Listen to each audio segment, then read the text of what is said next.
قرآن و سنت هستش، فرمایش علما همش به طبق قرآن و سنت هستش. اما به خاطر اینکه ما از موضوع خارج نشویم و پراکنده نشویم، اگر شما مائل باشید بر این آیه الرحمن و علی العرش استوى، موضوع بر این هست خداوند عزوجل بالای عرش هست. حالا بالای عرش هست به چه کیفیتی هست؟ ما برای خدا مکان قائل باشیم، زمان قائل باشیم، اینا به عقیده بنده کفر هستش. ما نباید برای خدا زمان قائل باشیم، مکان قائل باشیم، جسم قائل باشیم، جهت قائل باشیم، نظیر و شبیه و خلاصه کلام وزیر قائل باشیم. بله اینا همون شرک هست، اینا همون کفر هست. فقط ما باید در این مطلب که شما میفرماید علما این چنین میفرماید، علما این چنین بیان فرموده‌اند، سمعنا و اطعنا فوق رؤوسنا، خلاصه کلام ما قبول میکنیم، همش درست است. اما به خاطر اینکه بنده و شما از این مطلب حالی بشن، خلاصه کلام بزن شیخ هستید یا که بند شده شیخ؟ صبر ما آروم همیشه گوش کرده هستیم، با دقت گوش داریم و جواب هم میدیم به وقت. شما فقط وقت نظر بکنید، معذرت خواهی میکنم، صحبت دوام بدید تا همون چیزی که میخواید بگید بفرمایید. بله ما گوش داریم. خب دوست گرامی، اولا همانطوری که بنده عرض فرمودند، بنده که گفتم در آسمان ها هست، منظورم این 7 آسمان نیست که در بالای 7 آسمان است. خداوند عزوجل کرسی، عرش، اینا بالاخره اصلا تصور نمیشه نسبت به خداوند عزوجل. ولی عقیده بنده این است که خداوند عزوجل بالای عرش، بالای عرش بنده نمیگم محدود هست اونجاست، اونجا قرار گرفته، جاش اونجاست. خداوند عزوجل در همه جا هست، در همه جا حضور دارد، علم به همه جا احاطه دارد. اجا به خاطر اینکه من بنده البته خودم را میگم این موضوع را بالاخره حالی بشم بالاخره بدانم ما باید رجوع بکنیم بر این آیه. این آیه که میفرماید الرحمن علی العرش استوى، من خواهشمندم از شما بیاییم رجوع بکنیم به این آیه و این آیه را که محور موضوع ما بر این آیه هست، یعنی موضوع برمیگرده بر این آیه، ما بیاییم این آیه الرحمن علی العرش استوى که کلام خداوند عزوجل هست، ما این آیه را بررسی کنیم به طبق مفسرین، علامه ابن کثیر، علامه رازی، علامه قرطبی، علامه علامه آلوسی، علامه خلاصی کلام علامه سیوطی در دل المنصور، یعنی اصلا الشیخ والعلامه وهب زحیلی رحمه الله تعالی عنهم اجمعین. دوست گرامی، من خواهش هستم از شما، اگر شما میگید عقیده ماتوری این چنین هست، عقیده اشعری این چنین است، دوست گرامی بنده اطلاع، مطالعه کامل بر عقیده این دو امامان کامل ندارم. بنده کلا به این دو عالمان احاطه نیستم به کتابهاشون، به خود فرمایشاتشون. به خاطر این است که بنده تمنا میکنم از شما مطلبی که عرض می نمایید، خواهش میکنم از شما آیت قرآن برام ذکر بفرمایید، حدیث صحیح رسول اکرم علیه السلام با شماره بیان ذکر بفرمایید. گفتار علما جای خود، گفتار علما جای خود، جای خود، ما اونا را قبول داریم. گفته امام ماتوریدی قبول داریم، گفته امام اشعری قبول داریم. بنده در عقیده اشعری عقیده هستم.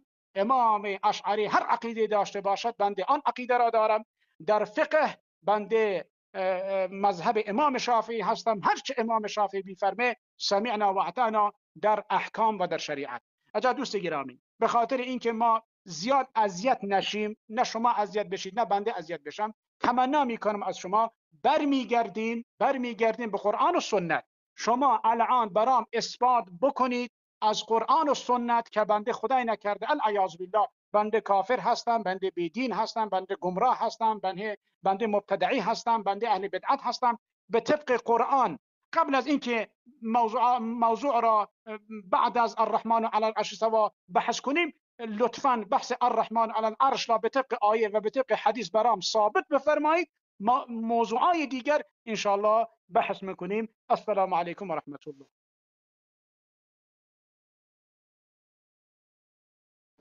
بله الان بسم الله والحمد لله والصلاة والسلام على رسول الله. اما بعد، ما با تمام احترام چگونه که هر یک شما اینجا مشاهده دارید طرف مقابل را گوش کردیم. چقدر که صحبت داشتن صحبت خود را به آخر رسانیدن و از ایشون هم خواهش میکنیم که به ما اجازه بدهند تا صحبت خود را به آخر برسانیم و به اون موضوعی که پیشنهاد کردند که در اساس قرآن و سنت صحبت بکنیم بیایم به همون موضوع داخل شویم. بله ما راضی هستیم. اما اولا در وقت خود من میخواهم بگویم که ببینید این مسئله یکی از مسائل اصول دین است، یکی از مسائل های است که به فطرت تعلق دارد. الله سبحانه و تعالی به فطرت هر یک انسان در بالا بودن خود را جایگیر کرده است. علامه امام الذهبی رحمه الله میگویند نه فقط به انسان ها، حتی الله به حیوان ها این علم را داده است که اونها میدانند که الله در بالاست. یعنی این مسائل نیست که بیایم از هر سو صحبت بکنیم. قرآن، سنت و سلف این امت برای این کافی هست، شافی هست. خیلی که خود شما همین چیز را از ما انتظاری یا خواهش کردید. اما مسئله نقطه بحث این است که آیا اون دعوایی که شما کردید که من در مذهب اشعری هستم، ابوالحسن الاشعری، اولا مردم باید بدانید و خودی این صحبت کننده آقای محمد جان بدانند که مذهب اشعری، مذهب الاشعری که امروز هست این دیگر چیز است و ابوالحسن الاشعری اصلا اعتقادش دیگر است. برای چی؟ برای اینکه خود ابوالحسن الاشعری خیلی که معروف است عقیده خود را یک چند مراتب دیگر کرده. اول به معتزله ها مناظره کرده، بعد اشعری شده و بعد به کلابی عبدالله ابن کلاب برگشته. توبه هاش معروف است و از این چیز همه خبر دارند و بالاخره ایشون در آخر الامر توبه کرده. ابوالحسن الاشعری اگرچه توبه که به کلابی گشته باشد، لیکن بخصوص در مسئله اسما و صفات، در باب این که الله اثبات علو ذات الله، در بالای عرش بودن الله، به این الخلق بودنش، در کتاب اصول که نوشتند الابانه من اصول الدیانه و اینچنین در کتاب دوم خود که المقالات الاسلامیه، در این دو کتاب اعتقاد خود را، توبه خود را بیان کردند. اما امروز مذهب اشعری که به نام اشعری وجود دارد که بعضی از علمای این را ایشون حالا ذکر کردن، اینها دیگر عقیده دارد. ابوالحسن الاشعری دیگر عقیده دارد. در کتاب الابانه من اصول الدیانه نظر بکنید، در باب دست الله، چشم الله، پای الله، در بالای علو بودن الله، بذاتش با اینون خلق انیق و دقیق بیان میکند و همون آسمانی که میگد انمین آسمان است میگد. ایشون محمد جان عقیده اشون نه در مذهب اشعری هست و نه در خودی موافق به ابوالحسن است. یعنی عقیده ایشون نه عقیده اهل سنت است، نه عقیده ماتوریدی هست، نه عقیده اشعری است و بر ضمن این نه موافقی عقیده ابوالحسن الاشعری است. یعنی چی؟ یعنی اینکه این ایشون دارند یک عقیده جدیدی رو از خودشون به وجود آوردند، آمیخته، عقیده آمیخته. عقیده از اشعری و ماتوریدی هم هست، زیرا که در مسئله اثبات صفات، اثبات علو ذات الله، در بالا بودن الله، اشعری و ماتوریدی اینها یک عقیده دارند. اما ابوالحسن الاشعری دیگر عقیده دارد. ایشون نه عقیده ابوالحسن را دارند، نه عقیده اهل سنت را دارند و نه عقیده ماتوریدی را و غیره و غیره. عقیده شخصی خود را که آمیخته هست. پس آقای محمد جان، شما دارید محمد جوان بودید، ببخشید، شما صاحب یک مذهب جدید شدید. مذهب محمد جوان ایرانی یک مذهب جدید رو دارید باز میکنید که به هیچ کسی اجازت نشده است که اینچنین صحبت بکند در مسائل اصولی. حالا باید میگویم اولا از نظر خود ابوالحسن الاشعری عقیده ماتوریدی و عقیده اشعری عقیده کفری بوده. خود ابوالحسن الاشعری در کتاب المقالات و الابانه من اصول الدیانه ذکر میکند که من توبه کردم از اون عقیده که اثبات وجود الله را در بالا بودنش رو چی میکند؟ انکار میکردم، توبه کردم میگه. این عقیده کفری هست میگه و در کتاب الابانه من اصول الدیانه به عقیده ماتوریدی و اشعری رد میزنه. عقیده اشعری چگونه عقیده است، عقیده ماتریدی چگونه عقیده است. بیاید من به شما به صفحه و به کتاب خودی ماتریدی به شما بیان بکنم. بارک الله فیکم.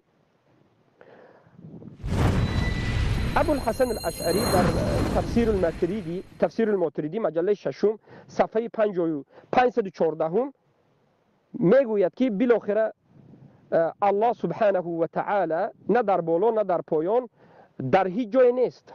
به مکان الله احتیاج ندارد. به مکان احتیاج ندارد به این معنا که الله یعنی لامکان است. کلمه الله لامکان است را از همین سخنی تفسیر ماتریدی امروزه ماتریدی ها استفاده میبرند. معنای الله لامکان است معناش چگونه هست در نزد ماتریدی ها؟ یعنی الله نه در بالا نه در پایان، نه در پیش نه در عقب، نه در راست نه در چپ، در هیچ جای وجود ندارد. یعنی در همه جا وجود دارد به ذاتش، حتی اعوذ بالله در جای نجاست هم را هم استفاده میبرند. و در همین تفسیر مجله دهم صفحه 117 میگوید در زیر آیت سوره ملک در تفسیرش من فی السماء اامنتم من فی السماء، در اینجا ماتریدی میگه که اراد نفسه تعالی اخبر انه اله السماء، یعنی میگه که الله در آسمان نیست بلکه اله سما است. لا على تثبیت ان فی الارض سوا و على النفی ان یکون هو اله الارض بل هو فی السماء اله و فی الارض اله وهو كقوله تعالى ما يكون من نجوى الا هو رابعهم ليس فيه النجوى اذا كانت بين اثنين فهو لا يكون ثالثهم. أأمنتم من في السماء أأمنتم من في السماء ملكه وسلطانه. یعنی معنای ماتریدی ها میگن که امینتم من فی السماء، الله میگه که آیا خود را امین حساب میکنید از همون ذاتی که در بالای آسمان است؟ یعنی الله خودش را آشکار گفته است که در بالای آسمان ها در بالای عرش است. ماتریدی میگه که این الله ملکش در بالا هست، سلطانش در بالا هست. فكيف تأمنون ممن بلغ ملكه السماء فكيف تأمنون مكر وأنتم لا تجترئون على معاداة ملك الأرض الذي لا يجاز ملك الإنتاج. وقال الأصل فيه أن الله سبحانه كان ولا مكان وجائز ارتفاع الأمكنة وبقاؤه على ما كان فهو على ما كان وكان على ما عليه الآن جل عن التغيير والزوال والاستحالة والبطلان. اعوذ بالله. عقیده ماتریدی در کتابی نظر بکنید، کتاب خودی ماتریدی ابو منصور ماتریدی، کتاب التوحید، نویسندش خودی ابو منصور ماتریدی صفحه 69 میگوید که الله پیش از خلق کردن همه این مخلوقات در یک جای بود و بعد از خلق کردن مخلوقات هم در همون جایش ایستاده است. حرکت رو، زیرا که حرکت رو ماتریدی ها انکار میکنند و همه جای کفر رو ببینید. مذهبی ماتریدی رو ما چرا مذهبی کفر میگه؟ میگوید که وبقاؤه على ما كان ولا مكان وجائز ارتفاع الامكنه. الله میگه در جایش ایستاده است اما ممکن است که مکان از الله هم بالا رود. یعنی ممکن است که مکان در بالای الله باشد لیکن الله در جایش ایستاده است. یعنی الله در درون مکان است، یعنی الله به ذاتش در همه جا است، در درون مکان، در زیر عرش است. گفتن سخن رو میگه. نظر بکنید در که صفحه 74 انا همین کتاب توحید معنای استوا را چی میگه؟ معنای استوا را ابو منصور الماتریدی استوا را به استولا و به غیره تفسیر میکند و این عقیده یکی است عقیده ماتریدی ها هست که مخالف عقیده من و اهل سنتی که ما علما و سلف قرآن و سنت و اجماع صحابه داریم و مقابل عقیده ایشون است. و ماتریدی ها میگویند که هر کسی که الله را در بالای آسمان و در بالای عرش گوید این مجسمه هست. آقای محمد جوان از این سخن خود حیله میکنند و میگن که من الله را در بالای آسمان میگم لیکن آسمان دیگر آسمان. این افسانه را میروید به همون جماعت خود میگوید. پیامبر آسمان وقتی که گفتند همین آسمان رو گفتند. پیامبر را وقتی که جبرائیل به نزد الله برد به کدام آسمان برد؟ اگر این آسمان نباشد به همین آسمان برد.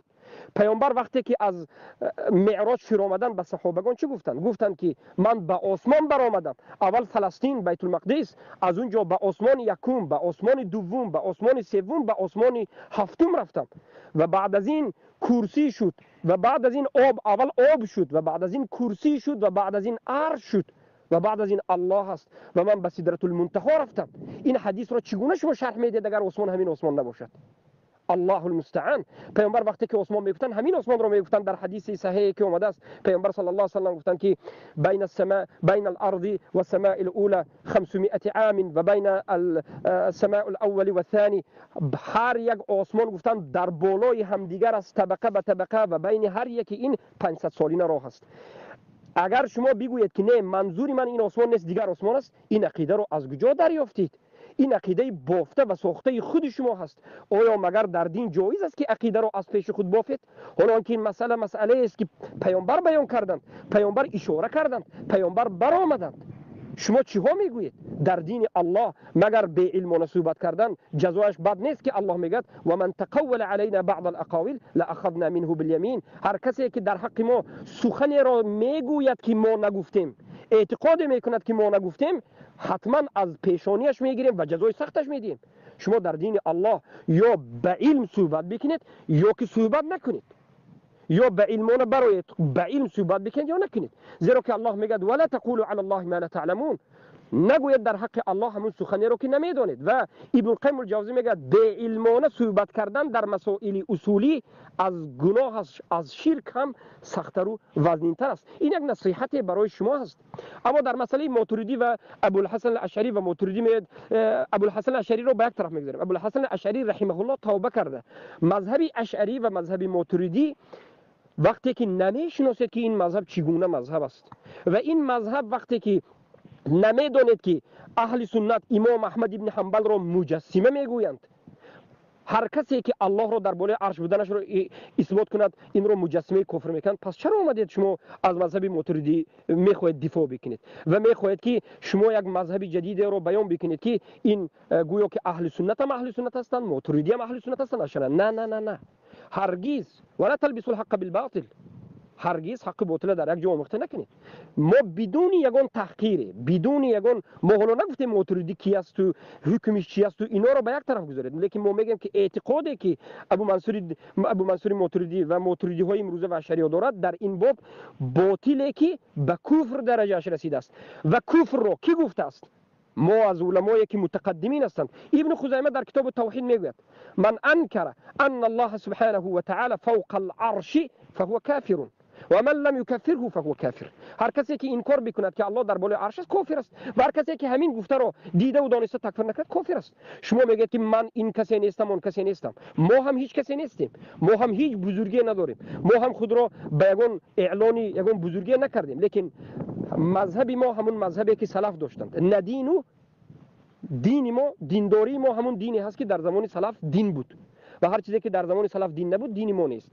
پس مشکلی شما همین است که آسمان رو گفتید این آسمان نیست، این بافته ساخته خود شما هست و این عقیده باطل است، خیلی خطرناک است. شما تعویل تحریف کردید، تغییر دادید، قبول نکردید احادیث و آیات رو. آمدن عیسی علیه السلام، عیسی از همین آسمان میآید، از زیر زمین نمیآید، پیامبر بر آمدنشون به آسمان و غیره. و بعد از این مسئله شما خیلی صحبت کردید، شما از منم زیادتر باشه. بله باشه بفرمایید، بوکی ندارد. این مشکلی های خود را من میخوام اثبات بکنید. بعد از این گفتید الله در یک ما هم الله را وقتی که در بالای عرش است میگوییم، معنای ما این نیست که الله در بالای عرش فقط در یک مکان معین نیاز دارد. بالای عرش را خود علم الله میداند که چی بزرگی دارد، این چی بزرگی دارد. یک نقطه حدیث پیامبر رو میگم، به همین صحبت رو به پایان میرسونم برای اینکه تصور بکنیم. پیامبر میگن که همین زمین رو بگیرید، همین زمین و آسمان ها رو، 7 زمین و 7 آسمان رو بگیرید، به بالای کرسی پرتایید، به بالای کرسی اندازید، به مانند یک حلقه هست که به زمین میگذارید. اون یک حلقه رو به زمین گذارید، زمین و آسمان رو به بالای کرسی پرتایید گذارید، همچنین یک حلقه است. اگر کرسی رو بگیرید با این همه بزرگیش به بالای عرش گذارید، یک حلقه هست. الله رب العالمین چقدر بزرگ است. برای همین فقط ما اعتقاد ما همین است که الله در بالای عرش است. تمام. الله همین قدر به ما خبر داد. هر چیزی که الله اثبات کرد اثبات میکنیم، زیاده روی نمیکنیم. اینجا هستیم چیزی که هست دلیل نباشد این غیبیات است، از غیبیات دیگر صحبت نکنید. اگر صحبت خیلی سخت طولانی شده باشد معذرت خواهی میکنم، بفرمایید صحبت بکنید. ابو عبدالرحمن اینجا باشید. خب بسم الله و صلات و سلام علی رسول الله. دوست گرامی، قبل از همه چیز بنده هم عقیده بنده این است، بنده منظور ببینید اگر انسان یک کلمه گفت بعدن اگر اصلاح بکند آن کلمه حذف می شود. اگر کسی گفت مثلا گفت خدا در العیاذ بالله حرفی گفت، صحبتی گفت، اما بعدن اصلاح کرد حرفی که سابق کرده تازه اون حذف می شود. شما هی حرف مرا تکرار میکنید، هی حرف مرا میگویید. دوست گرامی، بنده عقیده به عرش دارم، بنده عقیده به عرش دارم. همونطوری که در تفسیر انوار القرآن دکتر عبدالرئیف مخلص حفظه الله ایشونم در زیر این آیه هرچی فرموده است بنده هم اون عقیده را دارم. ایشون میفرماید الرحمن علی العرش استوا، خدای رحمان بر عرش استوار یافت، یعنی بر عرش علو و ارتفاع یافت. علو و ارتفاعی که برای آن مثل و مانندی نیست. گفتنی است که ما به استوای حق تعالی بر عرش بنا بر عقیده سلف صالح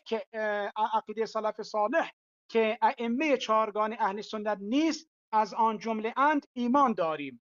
بنده ایمان به عرش دارم. بله، سلف صالح به صفات حق تعالی چنان که در قرآن آمده است بدون هیچ تحریف، تعویل، تشبیه یا تمثیلی ایمان داشته‌اند. بله، بنده ایمان دارم و در برابر آنها با توجه به تعویل، تشبیه و تکلیف و درنگ نمی کنند، یعنی هیچ صحبتی نمی کنیم. از امام مالک رحمت الله علیه پرسیدند که خدا چگونه بر عرش استوار یافت؟ گفت استوار معلوم است و درک کیفیت آن در حیطه عقل نیست و ایمان به آن واجب و سوال کردن از آن بدعت است. یادآور میشویم که قول صحیح درباره عرش و کرسی این است که عرش غیر از کرسی است. دوست گرامی، ببینید بنده عقیده به عرش دارم، عقیده به کرسی دارم. آسمانی که بنده عرض کردم آسمانی بود که رسول خدا صلی الله علیه و تشریف بردند. حضرت جبرئیل بله آنجا بودند، به سدرة المنتهی رسیدند. بنده عقیده دارم، بنده عقیده بر این دارم که حضرت عیسی از آسمان فرو می آید. حضرت عیسی زنده هست، از آسمان فرو می آید. ولی بنده این عقیده را ندارم خداوند عزوجل کجا قرار گرفته است، چگونه قرار گرفته است، حالاتش چگونه است، چه حالتی دارد. بنده در این مورد هیچ صحبتی ندارم، چون در این مورد بدعت هست. بنده خلاصه صحبتم این است که عقیده به عرش دارم، عقیده به کرسی دارم، ولی کیفیتش من نمیدانم. دوست گرامی، همانطوری که من عرض کردم، اگر بنده مطلبی گفتن، اگر اصلاح کردم، اون مطلب را بگذر، اون مطلب را حذف کن. تازه نگویید شما میگویید خدا در آسمان های غیر از آسمان دنیا و اینا. بنده صحبت خود را اصلاح می نمایم. اگر کسی صحبت را اصلاح کرد، شما حرفی که قبلا زده حذف بفرمایید، حساب نکنید. بنده در مورد الله سبحانه و تعالی این نکته را به شما عرض می نمایم. بنده عقیده به این دارم که الله سبحانه و تعالی تنها هست. این عقیده من این است. بسم الله الرحمن الرحیم. قل هو الله احد الله الصمد لم یلد ولم یولد ولم یکن له کفوا احد. این عقیده بنده است. بعدش هم برای شما عرض می نمایم خداوند عزوجل حالا که بالا، این که مثلا ما دستمون بالا میگیریم، خب ظاهرا میگن الله سبحانه و تعالی بالا هست، علو هست و زمین نیست، علو هست، بالا هست. حالا دوست گرامی، حالا من نمیدانم، خداوند عزوجل عقیده به عرش دارم، عقیده به کرسی دارم، ولی نمیگم که خدا بالای عرش قرار گرفته است. برای خدای نکرده مکانی یا چیزی قرار بدم. بنده توبه میکنم از این که خدای نکرده بحث الله سبحانه و تعالی اگر بگم مکان یا معین یا زمان یا چیزی، ولی بنده همانطوری که در این تفسیر بنده اشاره بهش کردم، بنده عقیده به عرش دارم، بنده عقیده به کرسی دارم، عقیده به این دارم. آسمانی که حضرت عیسی از آن میآید همین آسمان است که حضرت رسول رفته سدرة المنتهی. بله، بنده عقیده به این دارم، این عقیده بنده هست. همانطوری که برای شما عرض کردم، اگر بنده صحبتی قبلا داشتم گفتم بالای آسمان است، الان من اصلاح کردم حرف بنده را، این را قبول بفرمایید. اصلاحش کردم. بنده عقیده به عرش دارم، عقیده به کرسی دارم. بالاخره این مطلب اینجا بالاخره بنده زیاد بر این بحث نمی کنم.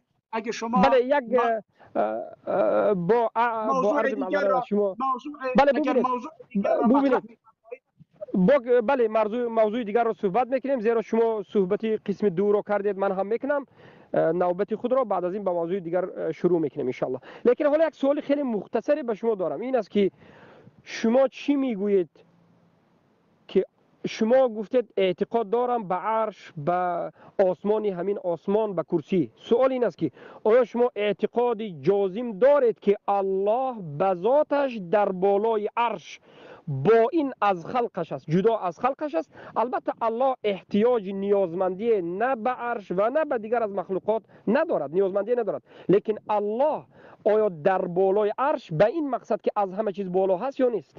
بفرمایید مختصر، ها یا نه. ببینید زیرا صحبت شما دو نمود از اینجا بیرون شد. دوست گرامی، بنده به هیچ عنوان بنده نمیتوانم بگویم خدا بالای عرش قرار گرفته است. بنده اینا نمیگویم.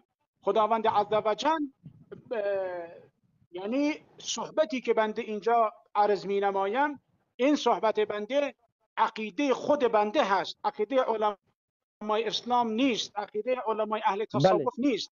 این عقیده بنده بله که بنده با شما عرض می نمایم. بله، بنده عقیده به این دارم خداوند عزوجل علو هست، بالا هست، از عرش و کرسی همه چیز بالاتر هست، از تمام مخلوقات بالاتر هست و جزء مخلوقات نیست، جزء مخلوقات نیست، خارج از مخلوقات است خداوند عزوجل. بله، لیکن چرا شما باز تکرار میکنید که من الله را در بالای عرش اثبات کرده نمیتونم؟ چرا این سخن رو میگید؟ مقصد ببینید مقصد چی است؟ مقصد از در بالای عرش گفتن الله مقصد این نیست که الله نیازمند به عرش است. از همه مخلوقات بالاترین الله، بزرگترین و از همه بالاترینش عرش است و الله در بالای عرش است، به این معنا که الله از همه چیز بالا هست و جدا از مخلوقاتش اینو است. دارم. بله عقیده بنده این است. تمام بهترین درست. عقیده است. ببینید عقیده شما خوب است، لیکن من از شما خواهش میکنم عقیده زیبای پاک خود را با جمله نازیبا و نامفهوم و جمله اون مشابهاتی که دارد و با جمله که مردم را در بالای شما یک تشکیک، تردید به وجود می آورد. شما وقتی که میگید که اما اثبات کرده نمیتونن در بالای عرش و غیره، من حالا فهمیدم که شما یک چیز رو اثبات کرده نمیتونه، نشستن الله در بالای عرش رو خیلی که در اولی موضوع گفتید مقصد شما همین است، یعنی در این موضوع نمیخواید صحبت بکنید یا که این رو اثبات کرده نمیتونید، اما الله رو در بالای عرش به این معنا که از همه چیز بالا هست دارید اثبات میکنید. بله درست است باری تعالی. تمام بله شما که فرمودید بله کاملا درست است. اون بله معنی که شما گفتید، بله الله تعالی از همه چیز بالاتر هست، بزرگتر هست، عظیمتر هست. بله بر این لفظ بله بنده کاملا بر این قول، بر این اعتقاد هست. بله بهترین. پس از شما با تمام احترام خواهش میکنیم که جمله متردد هست، جمله که مردم میشود که به معنای خیلی غلط بفهمند و سبب گمراهی مردم شد استفاده نبرید. شما بگویید همیشه کافی است که الرحمن علی العرش استوى، یعنی الله در بالای عرش، به این معنا که از همه چیز بالا، در بالا، از همه چیز بالا، هیچ نیازی به مخلوقاتش ندارد و الله سبحانه و تعالی جدا از مخلوقاتش است. تمام است. تمام عقیده شما عقیده من این است. تمام بهترین. ببینید الان به من یک کمی صحبت میتید، من هم طولانی نمیخوام صحبت بکنم، مختصرا به شما میگم که انا همین عقیده که هر کسی عقیده بکند که الرحمن علی العرش استوى، الله در بالای عرش استوا هست، خیلی که ایشون سخن امام مالک را آوردن که استوا معلوم است. معلوم چی؟ یعنی معناش معلوم است در زبان عربی. ابن عباس رضی الله عنه، امک بچه رسول الله که پیامبر صلی در حقش گفتند اللهم علمه التأویل و اللهم فقهه فی الدین و علمه التأویل، یعنی علمای یک متبحر مفسری صحابگان گفتند که استوا معناش چیست در زبان عربی؟ علا و ارتفع و سعد و استقر. این کلمه چهار معنا دارد. و این رو شاگردی ابن عباس رضی الله عنه نیز گفتند، امام نافع، امام مجاهد، اینا همش مفسرین همین رو گفتند. معناش چی است؟ معنای استوا این است که الله الرحمن علی العرش استوى. علی یعنی بالا هست، بالا برآمده است، بالا است. علی و ارتفع بالا برآمده است و صعد بالا است، بالا برآمده است و استقر و استقرار گرفته است. حالا یک خطاگی نقطه مهمی رو من میخوام اینجا ذکر بکنم. این به ایشون محمد جوان دخل ندارد. اکثر اهل بدعت فکر میکنند که وقتی که ما میگیم معنای کلمه استوا علا و ارتفع صعد و استقر هست، کلمه استقر رو بعضی از انسان ها فکر میکنن که معنایش جلس است. میگن اعوذ بالله، کلمه استقر این کلمه عربی است. استقر یستقر، استقرار از ثلاثی مزید است. این به معنای جلسه نیست. نظر بکنید به تمام لغت عربی در نزد ما وجود دارد. استقر یعنی استقرار چیست؟ میگن ثبوت الشیء علی ما هو علیه، ثابت بودن یک چیز در یک حالت همیشگی، نشستن گفتن گپ نه. معنای استقر در حق الله همین است که الله همیشه در بالای مخلوقاتش است. الله همیشه در بالای مخلوقاتش است. الله هرگز به درون مخلوقاتش، به درون انسان، به درون چیزی نمی درآید. پس اینجا سوال می شود که اگر معنایش الله همیشه در بالای آسمان ثابت باشد، استقر ثبوتش علی ما هو علیه باشد، پس نازل شوی الله در سه یک شب، صفت نزولی که در حدیث آمده ان الله ینزل فی ثلث الليل الاخر، به این چگونه جواب میگیم؟ علمای اهل سلف صالح گفتند که اثبات میکنیم که الله در سه یک آخری شب، سه قسم آخری شب به آسمان دنیا نازل میشود، اما عرش از الله خالی نیست. چگونه؟ ما به چگونگی و چخل بودن یک صفت الله داخل نمیشیم. این را کیفیت میگن. چخلی که خودی محمد جوان گفتند. عقیده اهل سنت همین است که ما هم هرگز نگفتیم و نمیگوییم و انکار میکنیم گویندگان را که نازل شدن الله چخل است، یا که استوا کردن الله صعد علی و ارتفع، چخل الله برآمد، قدم زده برآمد یا یگون دیگر خیل برآمد. در این مسئله سوال کردن، کیفیتی در نمود کیفیت سوال کردن، یعنی چگونه بودن صفت الله سوال کردن، بدعت است و کیفیت به سخن کردن زلالت است. به هر کسی که کیفیت الله صفاتش گفته می رود به کفر می برد، کفر است. برای همین ما میگوییم الله در بالای عرش است، به این معنا که از همه چیز بالا هست. صفت علو ذات میگن. ما سه صفت علو داریم: علو ذات، علو القهر، علو القدر، همیشه. اما چگونگی، کیفیت، چون و چرا رو ما نمیدانیم، برای که این غیب است. الله به ما خبر نداد. الله به ما خبر داد که من در بالای آسمان ها، در بالای کرسی، در بالای همه چیز بالا هستم. اما چگونه در بالای آسمان است، چخل به بالای عرش است، یا چخل نازل می شود، چخل می خندد، دستش چخل است، چشمش چخل است، پایش چخل است، ما هرگز صحبت نمی کنیم. این مجسمه ها هستند که صفات های الله را در کیفیت صحبت می کنند و به مخلوقات تشبیه می دهند. اعوذ بالله من ذلك. ما صفت رو ثابت میکنیم، معنای هر یک صفت الله معنی دارد میگیم، اما کیفیت و چگونگیش رو صحبت نمیکنیم و ما این اعتقاد داریم. بله. شکر خدا، الحمدلله این مطلب روشن شد. الحمدلله این روشن شد. اگر مطلب دیگر با عرض معذرت، با تمام احترام محمد جوان، از شما من میخوام در بالای یک موضوع باید کمی روشنایی با هم داشته باشیم، اگر اجازت بدهید. میشه که صحبت بکنیم کمی؟ بله بفرمایید. بله. حالا ما اتفاق کردیم که الله سبحانه و تعالی در بالای عرش، در بالای همه چیز. عقیده اهل سنت معروف است. سوال کردن در چگونگیش بدعت است. عقیده اهل سنت و جماعت است. اما در دوام همین مسئله یک عقیده اهل سنت دیگر دارد. همین مسئله به همین پایان نمی‌یابد. دوام این مسئله همین است که نظر بکند به علمای سلف. ابو زرعة الرازی وفات کننده 266 هجری، ابو حاتم الرازی وفات کننده 274 هجری، حرب ابن اسماعیل کرمانی در کتاب السنه، احمد ابن حنبل، ابو حنیفه رحمه الله در کتاب اوسطی که دو شاگردش، یکیش پسرش حماد عن ابی حنیفه ذکر میکرد، یکی از البلخی از شاگرد ابو حنیفه بلخی ذکر میکند. و این چنین من معذرت خواهی میکنم بعضی از کتاب های فقط سلف رو ذکر کردم تا که بفهمید که سلف چی گفتن در این موضوع، همون موضوعی که حالا کمی اختلاف وجود دارد بین ما و شما، شاید نفهمیدیم، حالا کمی اجازه بدید. اینجا با دیگر از علمای سلف خیلی زیادن. ما گفتیم کتاب الرد علی الجهمیه ابو عثمان بن سعید المنصور الدارمی، ابو عثمان بن سعید ابو منصور عثمان بن سعید الدارمی رحمه الله الرد علی الجهمیه، و این چنین ابن خزیمه در کتاب التوحید. اینها همه علماهای متقدمین، الاجری در کتاب الشریعه، اینها همه علماهای سلف هستند، علماهای سلف.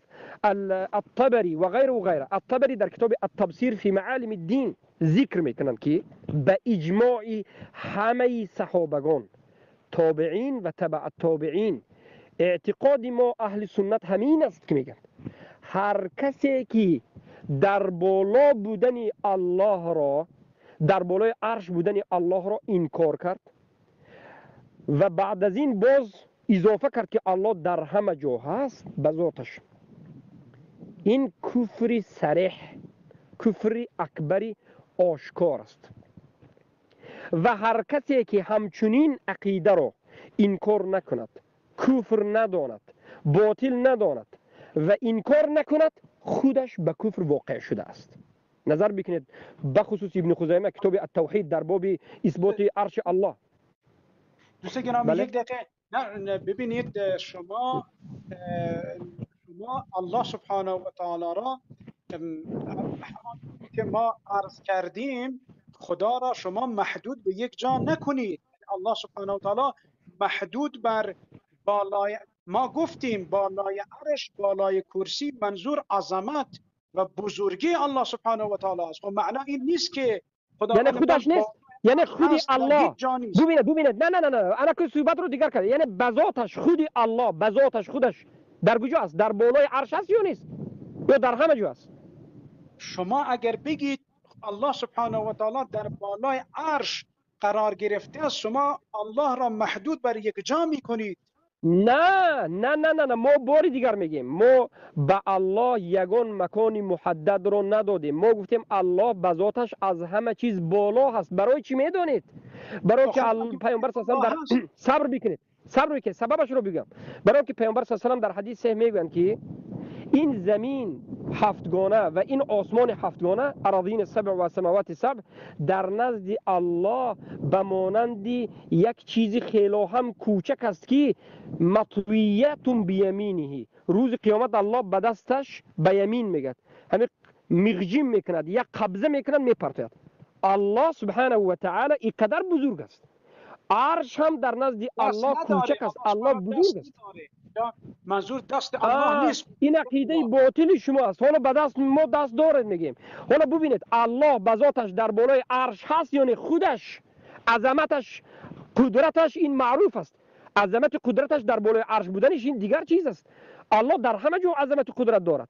ما اثبات علو ذات رو میگیم. الله آیا به ذات خودش در بالای عرش است یا نیست؟ اگر شما معنای محدود را بزنید که الله سبحانه و تعالی آنجا قرار گرفته، در هیچ جا اگر شما بگید الله سبحانه و تعالی، یعنی شما گفتنی است که الله به ذاتش در روی همین زمین الله به ذاتش هست. یعنی ما میگیم که الله به ذاتش، خودش به ذاتش در بالای آسمان ها، در بالای عرش است، اما به علمش و به قدرتش همه جا را میبیند، میشنود و همه در زیر نظر الله هست. اما خودی الله به ذاتش الان حاضر در نزد شما، در درون شما، در همین زمین هست یا نیست؟ نیست. الله در بالای عرش است و به علمش و به قدرتش همراه ما رو میبیند و میشنود. الان دوست گرامی، نحن اقرب الیه من حبل الورید، شما چجور معنا میکنید این آیت را؟ ما نه، سلف صالح گفتند که امام احمد ابن حنبل، همه این علمایی که گفتند که نحن اقرب الیه من حبل الورید بعلمه و قدرته. ما به شما از رگ دلهای شما نزدیک هستیم یا رگ گردنهای شما به علمش و به قدرتش، نه خودش، نه اینکه خودش در درون من باشد. الله خودش در درون من نیست، اعوذ بالله. درست، این درست است، درست. نه من شما رو نفهمیدم. شما دارید یک مرتبه اینجوری میگید. من حالا حس میکنم که تدلیس دارید میگید. میگید الله دست ندارد. چل دست ندارد الله در قرآن وقتی میگه که دست دارم. حالا خیر مسئله دست این پیش از مسئله دست بیاد اول اثبات علو ذات الله کنید. ما گفتیم که الله به ذاتش در بالای عرش است. الله دیده می شود یا نمی شود؟ الله دیده می شود یا نمی شود در روز قیامت و در درون جنت؟ بله دیده می شود. این عقیده هست. بله دیده می شود الله سبحانه و تعالی. تمام. دیده می شود الله سبحانه و تعالی در جنت دیده می شود. دوست گرامی، بله. دست الله سبحانه و تعالی ندارد، پا ندارد. العیاذ بالله، پناه به ذات الله سبحانه و تعالی. پس حدیثی صحیح که امام مسلم روایت کردند، حدیثی که از انس بن مالک رضی الله عنه در صحیح مسلم آمده است.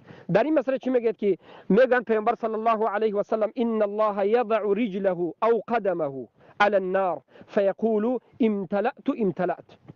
الله قدمش رو، روایت رجلش رو و قدمش رو، پایش رو و قدمش رو به درون دوزخ میگذارد. جهنم میگوید که پر شدم امتلأت. و بعد از این میگیرد. حدیث صحیح است. همه علما این را اثبات کردن. ابوالحسن الاشعری میگه که این صحیح است و ما اثبات میکنیم بدون کیفیت. چگونگی قدم الله را نمیدونیم. دوست گرامی، عقیده این چهار، شما فقط این چهار امام ماتریدی، امام اشعری، امام حنفی، امام مالکی، امام شافعی، امام حنبلی، این 6 نفر در کجا گفته اند الله العیاذ بالله دست دارد، پا دارد؟ در کجا گفته است؟ تمام. اولا به این 4 امام هر دوی این ماتریدی اشعری را پیوست نکنید، زیرا که اینها سلف نیستند. 4 امام سلفی سالی هستند. این 2 نفر عصری 4 هستند، عصری 4 و 5 هستند، عصری 4 هستند. بگوییم در عصری 4 وفات کردند. شما ندانسته شدید که سلف کی است و غیر سلف کی است. اولا مشکلی این است، ما سلف از سخنش میگیریم. پیامبر گفتن سخن سلف بگیرید. خیر القرون قرن ثم الذين ثم الذين يلونهم. ابوالحسن الاشعری و ماتریدی از سلف نیستند. اولا. ثانیا، انا همین 4 امام در کجا گفتند که الله سبحانه و تعالی دست دارد؟ مرحمت در کتاب موطا. من این سوال از شما پرسیدم. بگید شما. بله من دارم جواب میگم. شما اگر بگید العیاذ بالله صبر بکنید، آداب را رعایت بکنید. والعیاذ بالله به تهدید حالا به حکم نروید. خیلی که آداب را در اول میگفتید که رعایت شود، خاموشی و آداب رعایت بکنید. تلبیس بس است. ما سوال را برای یک مرتبه تکرار کردیم تا که به مردم روشن شود، واضح‌تر شود. در کجا این 4 امام گفتند؟ امام احمد ابن حنبل در کتاب السنه میگن. فرزند امام احمد ابن حنبل در کتاب السنه، احمد ابن عبدالله، فرزند عبدالله ابن احمد ابن حنبل میگه. ابن خزیمه مذهب حنبلی، یکی از متقدمین آخری سلف میگوید. در کتاب التفسیر فی معالم الدین ابن جریر الطبری از همه این علما ذکر میکند که الله دست دارد و دلیلش از قرآن میگه که الله میگه لما خلقت بیدی. ابن جریر الطبری و دیگر همه مفسرین سلف صالح میگن که الله در اینجا گفته لما خلقت بیدی، هر آن چیزی که به 2 دستم خلق کردم. الله به خودش 2 دست رو اثبات میکند و پیامبر صلی الله علیه و سلم در حدیث صحیح میگویند کلتا یدیه یمین، هر 2 دست الله را یمین راست گفته میشد، دست الله را چپ راست گفته نمیشد، هر 2 دست الله را راست گفته میشود. و این حدیث پیامبر است که پیامبر صلی الله علیه و آله حتی نه فقط دست رو، انگشت رو به الله سبحانه و تعالی اثبات کردند. امام احمد در مسندشون روایت میکنند همین است مذهبی 4 مذهب که الله سبحانه و تعالی دست دارد، انگشت دارد. اما چگونه چهل است ما نمیدونیم. ما به هیچ کس مانند نمیکنیم. هر یک چیز ببینید در این دنیا چقدر دست‌های مختلف است. الله رب العزت و الجلال دست رو اثبات، چگونگیش رو به ما خبر نداد. ما میگیم که کما یلیق بجلاله، چگونه که لایق جلال الله سبحانه و تعالی است. الله در قرآن ذکر کرد در 2 جاش لما خلقت بیدی، گفت هر آن چیزی که به 2 دستم خلق کردم. گفت آدم رو الله به 2 دستش خلق کرد و پیامبر صلی الله علیه و سلم در 2 حدیث این رو ذکر کردند. صحابگان رسول اکرم صلی الله علیه و سلم اجماع دارند که الله دست دارد بدون کیفیت. 4 مذهب این ذکر کرد، اما کیفیت چه سوال کردن بدعت است و هر کسی که این کار میکرد گمراه است.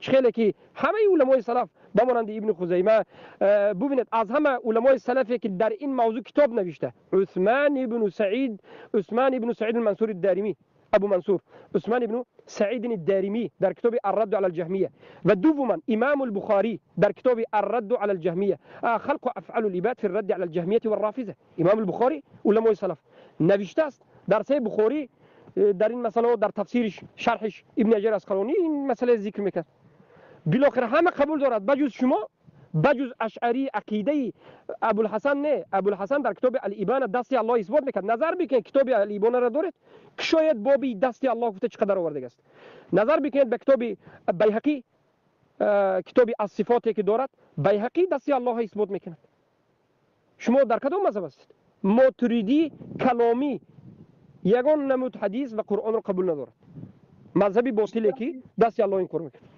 دوست گرامی ید الله فوق ایدیهم یعنی چی؟ ید الله فوق ایدیهم دست الله سبحانه و تعالی در بالای دست اونها است به ظاهر نظر میکنیم اما این معنا ندارد که الله سبحانه و تعالی شما معنای دست شما میگید دست الله سبحانه و تعالی بالای دست شماست کدام مفسر گفته است کدام تفسیر کننده این معنا را که شما زدید گفته ما حالا به شما اثبات کردیم این این را ثابت کن شما گفتید نه شما گفتید ید الله فوق ایدیهم یعنی دست الله بالای دست شماست کدوم مفسر گفته دست الله بالای دست شماست مفسر برام بیار تمام اولا تفسیر کردید آیه را تفسیر کردید تمام ما تکرار نکنیم ما قبول داریم تفسیر میخونیم به شما اولا ما میگیم که ید الله فوق ایدیهم رو امام ابن جریر الطبری چی گفته است ومن أوفى بما عاشوا عليه فسيؤتيه أجرا عظيما إن الذين يبايعونك إنما يبايعون الله يد الله فوق أيديهم سوره فتح آیت دهم است والله اعلم اجازه بدید پیدا کنم اجازه بدید سوره فتح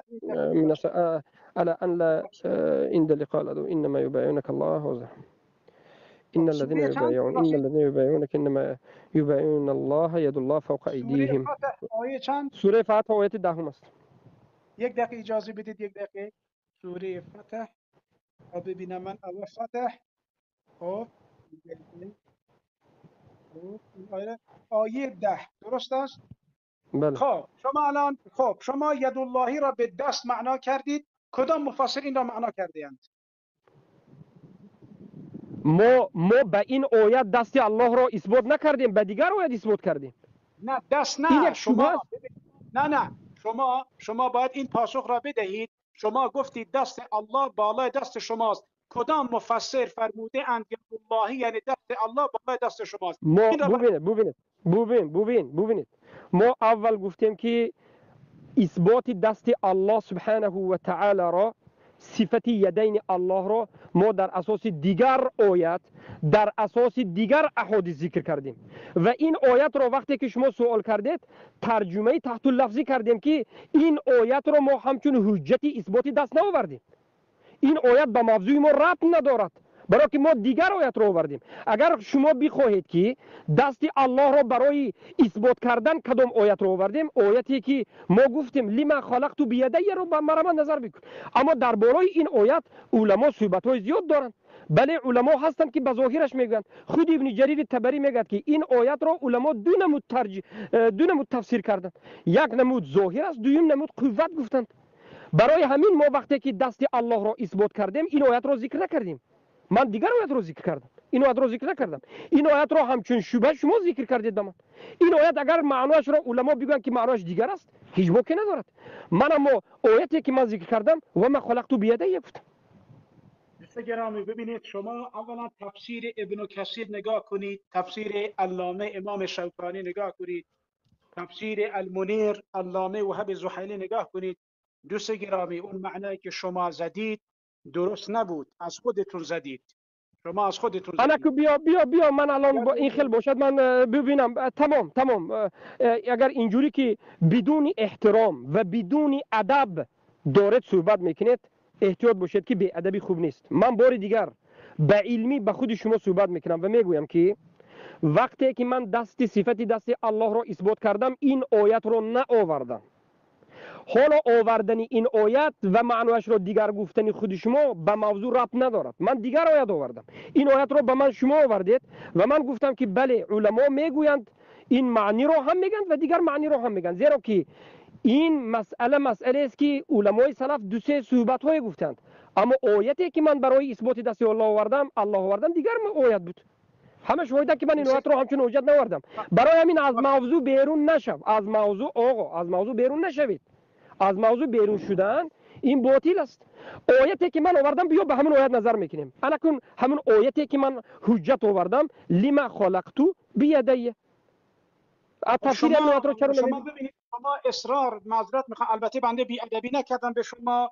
نه دارد بی ادبی نه به نهایت دارد بی ادبی میکنید.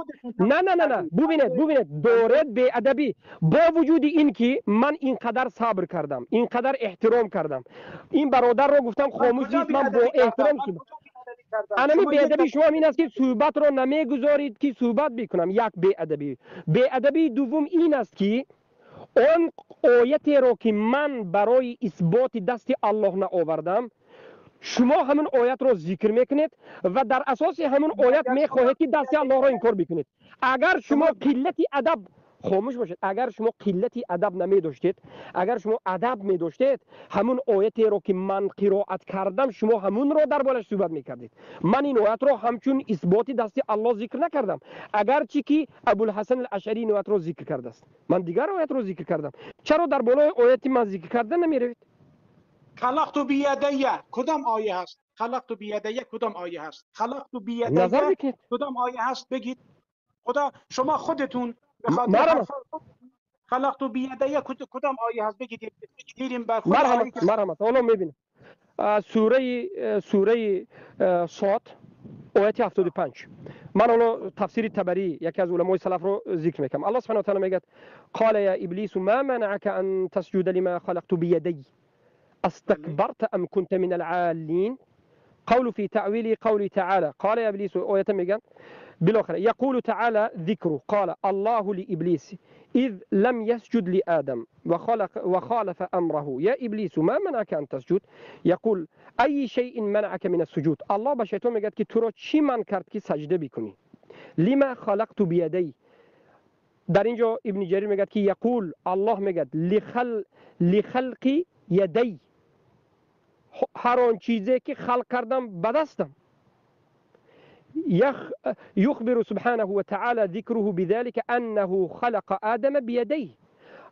ابن جریر تبری میگن که الله در این آیت خبر میدهد که الله آدم را بدو دستش خلق کرده است. انه خلق آدم بيديه كما حدثنا ابن المثنى قال حدثنا محمد بن جعفر قال حدثنا شعبة قال أخبرني عبد إلى آخره قال سمعت مجاهدا يحدث عبد الله بن عمر قال خلق الله أربعة بيديه. الله چهار چیز رو به دستش خلق کرده است: العرش و عدن و القلم و آدم. عرش و عدن، جنت عدن و قلم و آدم رو. ثم قال لكل شيء كن فكان. و بعد از اینکه چهار چیز رو به دستش خلق کرد باقی مانده چیزها رو الله گفت که کن بشو فکن و بشد. و قوله استكبرت يقول لابلیس تعظمت عن السجود لآدم تمام. انا میگم پس ما همین آیت رو ذکر کردیم، سوره فتح آیتی در رو ذکر نکردیم، برای که ما میدونیم که در بالای این آیت بعضی از شبهات رو اهل بدعت و ضلالت میآورند. برای همین ما او آیت رو ذکر نکردیم، آیتی واضح و محکمات رو ذکر کردیم. اما چخیلی که الله میگوید اهل زیغ، کسایی که در قلب مریضی دارند، آیتی محکمات رو میمونند به متشابهات میرند. مرحمت سوره صاد آیت 75 ابن جریر تبری آشکار یدی گفته است، دو دست یدیه. مرحمت اگر شما تفسیر ابن جریر تبری داشته باشید خود شما قرائت بکنید، هر کسی که اینجا پایان هست قرائت بکند، مشکلی نداره. خب دوست گرامی ببینید شما گفتید آیه چند است بفرمایید. حالا آیه چند است؟ ما چند مراتب شما بگید. کتاب آوردم، کتاب بنده کتاب آوردم. شما سوره صاد آیه 75. خب شما فرمایشاتون ادامه بدید، بنده گوش میدم تا پیدا کنم. شما گفتید همین آیت رو کدام مفسرین دست گفته است. من سوره این صوت آیت 75 رو باز کردم و تفسیر ابن جریر طبری رو به شما قرائت کردم. مرحمت که یدی آمده است، یگان اینجا این کار نیست. اگر لازم باشد دیگر تفسیرها رو من به شما گشته و برگشته میخونم و یگان مشکلی ندارد. اما اگر بله مثلا من میگم کسانی که میگن خداوند دست دارد، آیا مشابه به مخلوقات نمی شود؟ تشبیه به مخلوقات نمی شود؟ به سوی سوال جسم خوب است. احسنتم، سوال خوب است. بله به سوی سوال خوب جسم است. نمی رود؟ به سوی جسم. سوال شما رو سوال شما رو درک کردم. هر کسی که اثبات کردن صفات دست الله یا دیگر صفات های ذاتی الله دو نمود است. هر کسی که دست الله را اثبات کند و چگونگی دست را اثبات کند، گوید که دست الله به مانند دست انسان ها است، انگشتاش به مانند دست انگشت ها است، استخوان دارد، گوش دارد، این چنین صحبت بکند، این مجسمه هست و این به کفر واقع شده است. اما کسی بگوید که الله در قرآن گفت که الله دو دست دارد، اما ما نمیدانیم که این دست الله چگونه است، چگونگی را ما اثبات نمیکنیم، این به جسم به تشبیه هرگز ربط ندارد. تشبیه چیست؟ تشبیه مانند کردنی الله سبحانه و تعالی به یگان مخلوقاتش ما مانند نمیکنیم. مانند کردن رو کفر میدونیم، ما اثبات میکنیم. من تفسیری وسیط رو میخونم. در تفسیر الوسیط در زیر همین آیات مفسرین میگن که قال یا ابلیس ما منعك ان تسجد لما خلقت بيدي و مذهب السلف في مثل هذا التعبير. مذهب سلف در مثل این چنین تعبیر ان الید همانو که دست ید مفرده او غیر مفرده. دست وقتی که در قرآن مفرد به صیغه ید یعنی یک دست، یا که مفرده غیر مفرده جمع بیدیه بدو دست می آید. اذا وصف الله سبحانه و تعالی بها ذاته، اذا وصف الله سبحانه و تعالی بها ذاته فهي ثابته له. زمانی که الله همین صفت ید رو همچون وصف خودش در قرآن ذکر میکند، به ذاتش وصف میکند، پس این صفت به الله ثابت است على وجه الذي يليق بكماله. انا اینجا نقطه مهم، به همون وجهی که لایق به کمال الله است. یعنی ما این صفت رو تشبیه نمیدیم، بلکه میگیم که الله اعلم چگونه بودنش رو الله میداند، فقط الله دست داره، تمام. مع تنزیه سبحانه و تعالی عن مشابهته للحوادث. ما وقتی که این صفت دست رو به الله اثبات میکنیم همچون صفت، در همین عین وقت ما تشبیه دادن الله به مخلوقات رو، یعنی چگونگی دست الله به مانند دست مخلوقات است یا نیست رو انکار میکنیم. تشبیه نمیکنیم دست الله رو، دست به الله اثبات کردیم اما چگونگیش تشبیه انکار میکنیم. و مذهب الخلفی، مذهبی خلف، حالا ما مذهبی سلف رو گفتیم، انا کم مذهبی خلف میگیم. مذهبی خلف بعد سلف اومده ها، اینا کی هستند؟ اشعری و معترضین گمراه ها میگن که تأویل الید بالقدرت او النعمه. کلمه ید رو اینها مذهب الخلف تعویل میکنند به قدرت و به نعمت و تسنیت فی یدین لتأکید دل علی مزید القدرت فی قلب. درسته بنده بر این عقیده هستم. این مذهبی سلف نیست، این مذهبی خلف است. گفته شدن مفسرین نظر بکید به تفسیری وسیط. مذهبی خلاف و مذهبی باطل است گفته شدن. پیامبر مگر نگفتند که به مذهبی صحابگان تابعین تبع تابعین پیوند چنگ بزنید؟ شما چنگی که زدید به دوست گرامی معذرت میخوام این عقیده ماتریدی و اشعری بود، درسته؟ گفت ید به معنای قدرت و مجاز هستش، شدی قدرت و نعمت و ایناست، درسته؟ این نه عقیده ببینید، بله ببینید، عقیده ماتریدی بود و عقیده مذهبی اشعری بود. خودی ابوالحسن الاشعری در کتاب الابانه من اصول الدیانه باب اثبات ید دارد.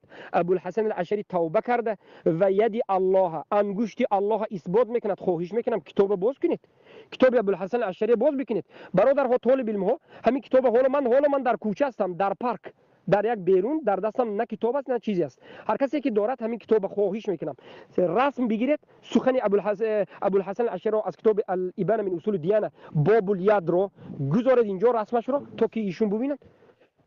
زیرا که امام اشعری چی فرموده است؟ امام اشعری فرمایش ابوالحسن الاشعری فرموده است که ما دست کلمه یدی که در قرآن آمده است اثبات میکنیم که الله دست دارد، اما کیفیت و چگونگیش را نمیدونیم. ما تعویل کرده معنای ید را قدرت و قوت نمیگوییم. میگید در کتاب، آدرس کتاب کدام بود ببخشید؟ الابانه من اصول الدیانه. یک دقیقه ببخشید من یادداشت کنم، یک دقیقه ببخشید. آدرس کتاب، صفحه را یاد داری؟ صفحه؟ نه صفحه رو یاد ندارم. طبعه ها مختلف است. طبعه ها مختلف است. خب باشه. نام کتاب الابانه من اصول الدیانه. الابانه من اصول الدیانه. برادرهایی که اینجا طالب علم هستین خواهش میکنم همین کتاب برادر ابو عبدالرحمن ببینید، اسکرین شات کنید، بیاد من خودم اولو میبینم. اولو من خودم به شما ارسال میکنم کتاب رو. حالا یک لحظه. الابانه من اصول دیانه، درسته؟ بله. بس اونجا امام اشعری فرمودن ما اعتقاد به ید داریم ولی کیفیتش را نمیدانیم، درسته؟ بله درسته. اینجا این کتاب درباره اسما و بسیارتر درباره صفات است. همه صفات هایی که مذهب اشعری ها امروزه مذهب اشعری و همه صفات هایی که مذهب ماتریدی ها و خود ابو منصور ماتریدی تعویل میکند و به الله اثبات نمیکند، ابوالحسن الاشعری همه این را رد میکند در همین کتاب و در کتاب دیگرش هم اینچنین. خب دوست گرامی، من نظر در این مورد نمیدم، هیچ نظری بنده نمیدم. انشالله خدا اگر توفیق بده بعداً تحقیقات انشالله بشه این موضوع را انشالله، چون بنده خود کتاب را ندارم و باید بالاخره زیاد تحقیق این چیزا بشه، فعلا اون موضوع را زیاد بنده بحث نمی کنم چون معلومات کافی در این مورد ندارم.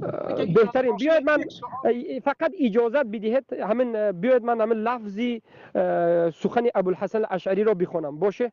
اجازت بدید. ابوالحسن الاشعری چی میگه؟ ابوالحسن الاشعری حالا من به همون بابی که به شما گفتم، من نامی باب آیسته رفتیستم. ببینید ابوالحسن الاشعری چقدر صحبت زیاد گفته است. حالا من همین به صفحهش رفتیستم. یک لحظه به صفحهش میروم. اولا اثبات من الكتاب على ان اثبات اليدين لله سبحانه وتعالى. قال ابلیس وما منعك ان تسجد. ما ثبت عن عبد الله بن عمر اربعه اشیاء ما اینها را بشون. حالا سخن ابوالحسن الاشعری از کتاب الابانه. الحسن ببینید قوله سبحان الله کمی از دستم کتاب رفت. الاشعری ابوالحسن الاشعری قال الامام ابوالحسن الاشعری حتی اینجا مناظره میکند. ابوالحسن الاشعری مناظره میکند به اشعری ها. فان قالوا لان اليد اذا لم تكن نعمه لم تكن الا خارجه. و مناظره میکند در کتاب ابانه. کتاب ابانه رو صفحهش رو نظر بکنید به صفحه الابانه. الابانه صفحه 135. چند صفحه 135 کتاب خود ابوالحسن الاشعری. 153 یعنی 153. بله 153. 153. بله. بابو ببینید ابوالحسن الاشعری انا که کتاب دیگرش رو میگم، مقالات الاسلامیین گفته که کتاب دوم دارد با خودی همون ابوالحسن الاشعری. در اینجا میگه باب قول المعتزله في وجه الله واختلفوا هل يقال لله وجه ام لا وهم ثلاث فرق. فالفرقه الاولى منهم يزعمون ان لله وجها هو والقائل بهذا القول ابو الهذل. يعني بمعتزله هو رد میزند در مسئله میگوید.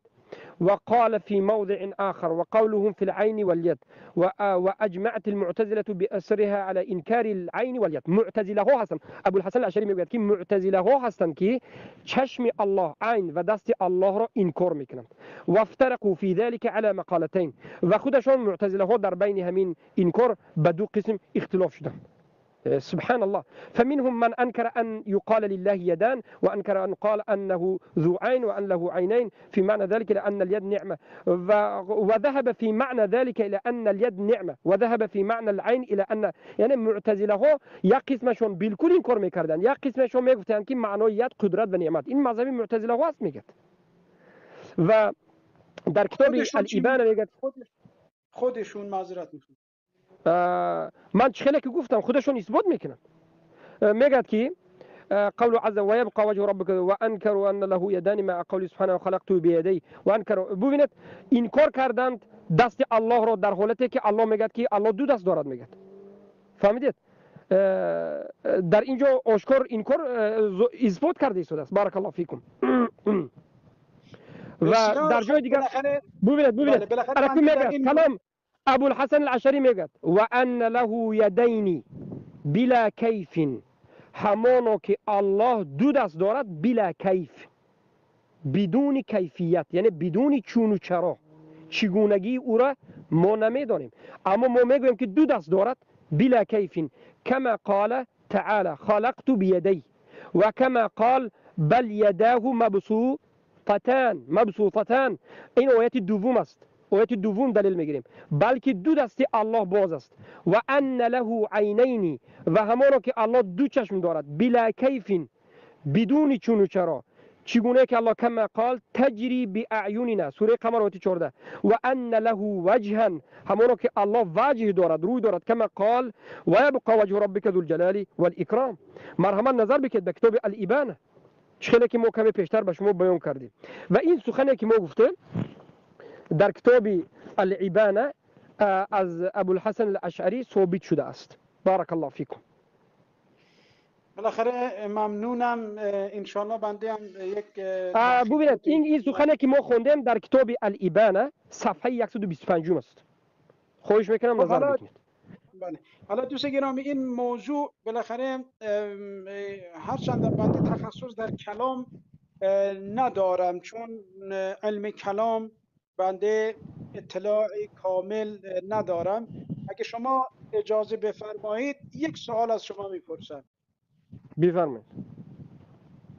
دوست گرامی توسل به اموات مدد و استعانه و استغاثه از انبیا و اولیا شما چطور مطرح میفرمایید؟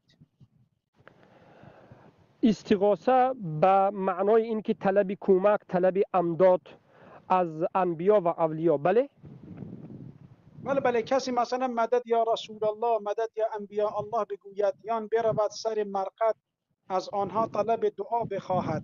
این بله. چجور اینا من به سوره یونس آیت 106 جوابش میگم، و به سوره زمر آیت 3 و به سوره مؤمنون آیت 117 و به سوره کهف آیت 103 تا 105 و یک چند آیت های دیگر جواب میگم. یکمین سوره یونس آیت 106 الله سبحانه و تعالی میگه اعوذ بالله من الشیطان الرجیم ولا تدع من دون الله ما لا ينفعك ولا يضرك فإن فعلت فإنك إذا من الظالمین.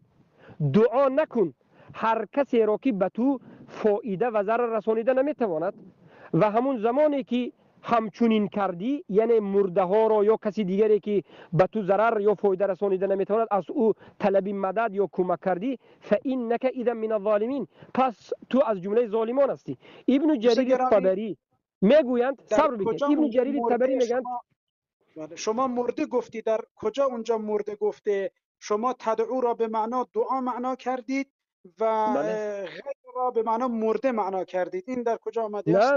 نه ما معناش رو بیان کردیم. تدعو همین طلب دعا کردن است، یعنی از او طلب کردن است یک چیزی رو. تدعو تدعو به معنا ببخشید ولا تدعو. ببینید یک لحظه ابو عبدالرحمن، یک لحظه. بله ابو عبدالرحمن چی میگه؟ این اشعری ماتریدی نیست، رافضه است. بوکه ندارد. با ما فرق ندارد کی است. ما به مردم میخوایم بیان بکنیم، به ما بیان کردن به ما مهمی نیست. الله سبحانه و تعالی کلمه تدعو از کجا گرفته شده است؟ شما کلمه ولا تدعو، صبر، آداب آداب و اخلاق را آقا خودت اولین باید کسی که دعوای آداب میکنی اینجا سوال کردی خاموش باشید و آداب را رعایت نمایید. باشه خاموشی. کلمه تدعوین ولا تدعو، دعا نکنید یعنی نخوانید یعنی از کسی چیزی را طلب نخوانید که قدرت و توانایی امر را نداشته باشند. یعنی همون کسایی که به تو فایده رسانیده نمیتواند و به تو ضرر رسانیده نمیتواند از اونها طلب نکنید. اگر طلب کردید شما از جمله ظالمان هستید. ابن جریر طبری میگه که ظالمان ای مشرکان هستید. در تفسیر سعدی آمده است که کلمه ظالمان مشرکان هستید، یعنی هر کسی که طلب مدد میکند از انبیا و اولیا که اونها زنده نیستند. اگر زنده باشند به نزد یک اولیا روی گو که به من کمک کن، قرض بده، من پول ندارم. به پیامبر روی بگو که به من کمک کن، یک دعایم بکن. پیامبر اگر زنده باشد حاضر زنده باشد و سخن تو را گوش بکند فهمد، بله این قادر است میتواند. اما وقتی که وفات کرد و مرده هست به سری قبرش رفتی و از او طلب کردی به مانند رافضه ها و صوفی ها ماتریدی اشعری ها، در این حالت این چنین انسان مشرک است و این را الله میگوید و تمام مفسرین سلف صالح انا همچنین کسی را که توسل گرفته است مشرک میگوید. دلیل دوم، سوره زمر مشرکین قریش را الله سبحانه و تعالی بیان میکند. مشرکین قریش چگونه مشرک بودند؟ خودشان را امت ابراهیم میگفتند، خودشان را مسلمان میگفتند، نکاح داشتند، ختنه داشتند، طلاق داشتند و غیره و غیره. و اینها برای چی مشرک شدند؟ اینها رفتند به خودشان لات منات عزا هیکل های را به نام انسان های صالح تراشیدند و میگفتند که بین ما و بین الله اینها واسطه هستند و از اینها طلب چی میکردند؟ دعای ما را به الله رسانید و دعای ما را رسان مدد کن میگفتند. چخیلی که الله در سوره زمر این کیفیت را ذکر میکند و میگوید که الذين اتخذوا من دونه اولیاء ما نعبدهم الا ليقربونا الى الله زلفى ان الله يحكم بينهم فيما هم فيه يختلفون ان الله لا يهدي من هو كاذب كفار. مشرکای قریش رفته گفتند که ما اینها را عبادت نمیکنیم، مرده ها را یا که این آدم های صالح را عبادت نمیکنیم، بلکه ما اینها را بین خود و بین الله برای نزدیک شدن به الله، تقرب الی الله واسطه میگیریم. الله چی گفت؟ الله به بالای اینها حکم میکند. الله هرگز دروغگویان شدید سخت دروغگویها و کافرهای سخت را هدایت نمیکند. پیامبر اومدن اینها را تکفیر کرد. الله سبحانه و تعالی در سوره مومنون آیه 117 میگه و من یدعو، سوره مومنون آیه 117 چی است؟ و من یدعو مع الله الها آخر، هر کسی که همراه الله یک اله دیگری را چی کند؟ دعا بکند، بخواند. دعا در زبان عربی به معنای دو معنا می آید، یا این رو میگن الدعوه، توحید الدعوه یا که شرک الدعوه میگن. دعوه دعا، طلب کردنی جلب المنفعه یا دفع المضره، این دعا به من کمک کن، به من یاری بده یا بلای مرا نابود کن و غیره، یا که به او رفته طواف کردن و ذبح کردن و عبادت کردن رو، هم عبادت و هم دعا، همین یدعو هر دوش رو در بر میگیرد. الله میگه که و من یدعو مع الله، هر کسی که همراه الله یک اله دیگری رو دعا بکند، از اون مدد خواهد، اله آخر لا برهان له بی، در حالتی که گم برهان ندارد، فانما حسابه عند ربه انه لا يفلح الكافرون. الله کافران را نجات نمیدهد. در اینجا هم الله سبحانه و تعالی تکفیر کرده است. و در جای دیگر الله سبحانه و تعالی خوب دقت بدید میگوید امروز کسایی که اولیاء پرستند و انبیا پرستند بعد از مرده به سر قبر پیامبران میروند و به سر اولیاء ها میروند و از اونها طلب مدد میکنند، الله میگه که لو عباد امثالكم، آیت خانا همینجاش به خاطرم آمده است، اولی آیت به خاطرم نرسید. عباد امثال لكم ان تدعوهم لا يستجاب لكم لا تسمعوا دعاءكم ان تدعوهم لا يسمعوا دعاءكم ولو سمعوا ما استجابوا لكم ويوم القيامة يكفرون بشرككم. الله میگه که این کسایی که مرده هستند، اولیا یا انبیا یا کسی نباشد، عموم همه رو میگه، وقتی که رفته دعا میکنه دعای شما رو نمیشنوند میگه، و میگوید که اگر شنوند بناگاه شنوند هم ولو سمعوا ما استجابوا لكم شما به اجابت کرده نمیتوانند، دعای شما را اجابت کرده نمیتوانند و یوم القیامت یکفرون بشرککم و در روز قیامت به این شرک شما کفر میورزند. الله در اینجا گفت که دعا کردن یک انسانی که انبیا یا اولیاء که مرده هست در سر قبرش رفته طلب کمک کردن، این چی است؟ این شرک است. این دلالت میکرد که هر کسی که مدد طلب میکرد این کفار و مشرکین است، به مانند اینکه رافضه ها کفار هستند، قبوری ها کفار و مشرکین و مرتدین هستند. با همین صحبت من به پایان رسید. من خیلی در یک نصف شبی در درون یک پارک با همین صحبتم رو به خاتم میرسانم. الحمدلله قائم الحجت شد. ابو عبدالرحمن صحبت رو دوام بدید. اوضاع همین قدر است. از موضوع خیلی بیرون برو. شما دوست گرامی اجازه بدید، بنده صحبت بفرمایم. اولا شما که فرمودید این یدعو به معنای دعا هستش، شما تفسیر علامه قرطبی را نگاه بکنید. قوله ولا تدعو ای لا تعبدو. اولا تدعو به معنای تعبدو هستش، به معنای دعا خواندن و فریاد کردن نیست. این از این. شما بعدا گفتید و من یدعو من دون الله. یدعو علامه صبر ابو عبدالرحمن ببینید میگه که عبادت نکنید. دعا به تو سوال است محمد جوان، دعا عبادت است یا نیست؟ بگو انا کنون آداب رو که انا کنون نه ببین من به تو گفتم، من وقتی که تعویل میکنی، وقتی که بی ادبی میکنی، من هم به همون مثل خودت معامله میکنم. من حالا گفتم شبهه لازم نیست. تو میگویی معذرت خواهی میکنم، شما میگوین که تدعو را دعا را این به تدعو آوردید، در این دعا قرطبی این را عبادت میگه. سوالی من این است که دعا عبادت است یا نیست؟ دعا عبادت است یا نیست؟ به من بگو. همه دعا عبادت نیست. نخیر. نامعقول کردی. پیامبر صلی الله علیه و آله میگن الدعاء هو العباده. دعا عبادت است. پیامبر چرا دعا عبادت است گفتن؟ تفصیل نکردن. همه نمود دعا عبادت است اگر طلب کمک کنی، یا که دعا چیست خودش در زبان عربی؟ الدعاء جلب المنفعتی و دفع المضره. یا جلب منفعت میکنی، یگان چیزی خیری رو طلب میکنی، یا یگان چیزی ضرر آور رو از خودت میخواهی دور بکنی. انمین است دعا، جلب المنفعتی و دفع المضره. انمین عبادت است و یگانه از الله طلب کرده میشد. پیامبر گفتن الدعاء و العباده. این دلالت میکند. این بار دیگر میگم نه کسی که اینجا هست خاموشش بکنید. برادر عزیز، کسی که اینجا هست خاموش بکنید. این انسان آداب ندارد، اخلاق ندارد. اهل بدعت یعنی خیلی ناانصاف و کثیف هستند. برادر عزیز، موضوع ما چی بود؟ ما در کدام موضوع داشتیم صحبت میکردیم؟ مگر در بالای عرش بودن الله نبود؟ ما نقطه گذاری در بالای عرش بودن الله نکردیم؟ آمد به صفت دست در آمد، بله رفتیم آداب رو رعایت نکرد، از موضوع بیرون باشه در باره صفت دست صحبت کردیم. از او برآمد به مسئله دعا در آمد، یک سوال گفت، سوالش به جواب دادیم. حالا دارد میخواد که ما تو پگاهی روزی هم این صحبت بکنیم. نقطه گذار رو کردیم. این انکنون ما چی میگیم؟ خلاصه من به همین من بیرون میشم. این انسان یک انسان مذبذب گمراهی هست، دارد به اهل سنت و جماعت بازی میکند. آشکار واضح گفت من دست الله را انکار میکنم. گمراه هست.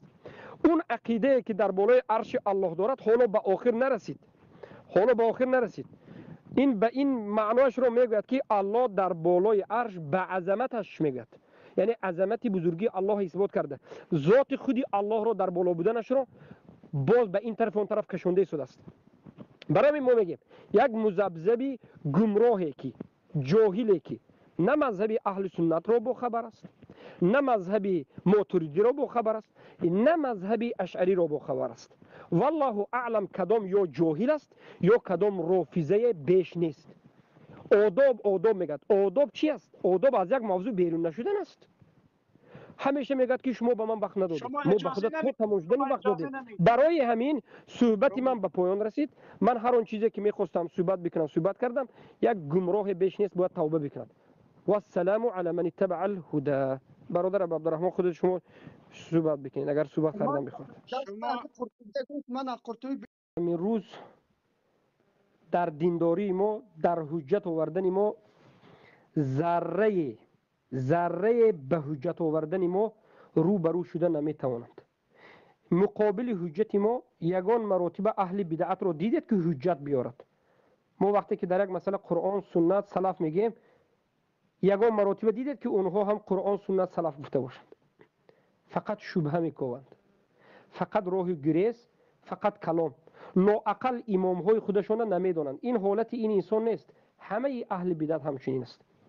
و این چی را نشان میدهد؟ این نشان میدهد که الحمدلله این راهی که اهل سنت و الجماعت دارند، راهی انا همه صحابگان سلف صالح، انمین راه گرفته ما راه حق است، راه علم است، راه شبهه، راه تردد، راه شک نیست. این انسان ببینید در مدتی که صحبت کردیم در باب توحید اسما و صفات همیشه شبهه دارد.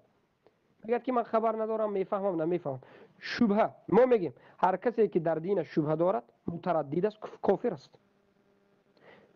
شکننده اسلام از زبان، از دل، از عمل و از شک به وجود میاد. هر کسی که در توحید اسما و صفات، در اصولش و غیره شبهه داشته باشد کافر است.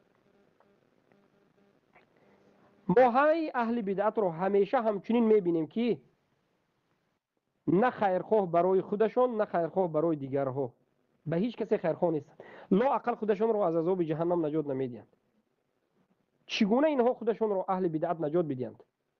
یگانه راهی که اهل بدعت میتوانند خود را نجات بدهند با انصاف باشید، کتاب‌ها را بگیرید خوانید. شیخ الاسلام محمد ابن عبدالوهاب قبول نداری؟ بگذار. ابن تیمیه را قبول نداری؟ بگذار. برو به سلف. کتاب احمد ابن حنبل، حرب ابن اسماعیل کرمانی، خلق افعال العباد، الامام البخاری و احادیث، همه احادیث کتب حدیث رو نظر بکنید. در باب دست الله، در باب اثبات دست الله باب دارد، موضوع دارد. سبحان الله. اما اینها برآمده اند علمایی که مذهب اشعری و ماتریدی که بعد از سلف صالح به وجود آمد با 4 مذهب برابر کرده است. 4 مذهب گیجو این گیجو تلبیسات، آمیخته کنی حق و باطل، بازی، فریب. باور بکنید همه صوفی ها، رافضه ها همچنین هستند. از این باید چی آموزیم؟ از این باید آموزیم که ای مردم، ای ملت مسلمان، ای مسلمان ها، شما احتیاط باشید. انا همچنین گرگ ها در سر راه دین شما هست. هر روز انا همچنین انسان ها میخواهد شما را شکار کند و به جهنم برد. دشمنان دین شما، دشمنان اعتقاد شما. این انسان حالا الله را نشناخته است. این انسان اگر الله را میشناخت اینقدر صحبت زیاد در بالای عرش بودن الله و در بالای دست الله و چشم و روی نمی کردیم. حالا که مسئله را انا همون امام البیهقی که احترامش میکنند از یک جانب، از جانب دیگر احترام نمیکنند در کتابش وجود دارد. اما کسی که حق میخواهد حق واضح است. کسایی که در پایان هستید در کامنتر بنویسید که حق واضح هست یا ناواضح. پیامبر گفتند که انا ترکتکم فی منهج البیضاء، انا ترکتکم فی محجة البیضاء. من شما را در یک محجه بیضا، راه روشن و واضح گذاشتم. قسم به الله اگر همین سخنهایی که امروز گفته شد واضح مگر نبود؟ سخن پیامبر تصدیق شد یا نشد؟ همه سوال ها جوابش واضح است. با میگه که من علمی کلام ندارم. علمی کلام از صدقت باشد. ما آموزنده علمی کلام گمراه میگیم، آموختن علمی کلام حرام میگیم. شاگرد ابو حنیفه اولین سخنی که شروع میکند آموختن علمی کلام رو حرام میگه. ابو یوسف یعقوب. بله بفرمایید ابو عبدالرحمن. بخشی زیاد استادی قضا است. اینو اولی در اومد من گفت که از علمی منطق قبول. من کمزه بودم که علمی منطق قبول. بله این صحبتاش خیلی دروغ است، خیلی دارد از این جور از اون جور هر طرف داخل میشد. لیکن مقصدی من این نبود. من از این صحبتی که با این جاهل گمراهی فریب دهنده والله اعلم کردم، مقصدم دو چیز بود. اولین چیز، من خواستم به شما برادرها و خواهرهای مسلمان نشان بدهم که اون تهمتی که اهل بدعت در حق ما میکنند و میگن که بی ادب است، دروغ است. ما والله انصافی که داریم، ادبی که داریم، ذرهش رو اهل بدعت ندارند. اگر اینها خیانت نکنند، بی ادبی نکنند، خودشون به دیوانگی ناندازند، ما خوب وقت میدیم و خوب صحبت میکنیم. اما امروز دیدید بی ادبی اینها چی است؟ بی ادبی همین است که از موضوع بر آمده گریخته رفتن. شما یک چند بار صحبت من رو دیدید و دیگر برادرها رو دیدید که به اهل بدعت صحبت میکنیم، مرحمت تاخیر به آداب صحبت میکنیم. اینها فقط ما رو به خاطر چی بی ادب میگن؟ به همین واسطه میخواهند که شما رو از مردم رو از ما دور بکنن. مقصد اولی من همین بود که شما فهمید که ما به نهایت با ادب و اخلاق صحبت میکنیم. نقطه دومی که به خاطر همین بر آمدم و صحبت کردم این بود که ما وقتی که با همچنین انسان‌های گمراه صحبت میکنیم، شما حق رو ببینید که چقدر ظاهر است. شما ظاهر شدن حق رو، قوه حق رو، قوی بودن حق رو ببینید. این چنین ما رو ببینید ما کی هستیم و اهل بدعت کی است. حجت ما رو نظر بکنید که ما چگونه صحبت میکنیم. آیا برادرهای عزیزم یگان مراتبه به شما یگان باب عقیده رو گفتیم که من همین خیلی میگم، من نمیدونم انا این است، خواهی همین نخواهی نه، همین خیلی صحبت کردیم؟ اوچم گفت، بابام گفتیم؟ نه والله. ما گفتیم قال الله و قال الرسول و قال الصحابه الكرام. همین منهج ما است و در اساس منهج به شما فهمونیدیم. شما ببینید که ما چی میگوییم. قال الله قال الرسول قال الصحابه، کتاب ها صفحه کتی. اهل بدعت یگان مراتب دیدید که قال الله قال الرسول و قال الصحابه گفته باشد. من میگویم میگید اهل بدعت، ما میگیم که قال الله قال الرسول قال الصحابه، اهل بدعت میگه که من میگم. چهار پنج علمایی که همین روز هست یا نیست، همین علماهایی که بعد از 1000 سال 1200 سال و 300 سال پیامبر است، همین ها رو میگه. اینه باید فرقای آموزید. بعد از این من خواستم که این چنین آموزید که برادرهای عزیز ما چگونه دلیل بیاوریم. یعنی شما یک بار بیاموزید که چگونه بحث و مناظره کرده شود. با اهل بدعت ما چگونه باید بحث و مناظره بکنیم. هرگز نهراسیم. هرگز ما به اینها، به مردم، به دیگرها نشان هم ندیم که اینجا یگون کمی ما شد. نه والله ما در دینمون یقین داریم، در اعتقادمون یقین داریم، به هر یک سخنمون صدها دلیل داریم و شبهات این رو جواب میگیم. از کجا در آمدن اهل بدعت و از کجا اینها را زده و برآوردن همیشه میدونیم.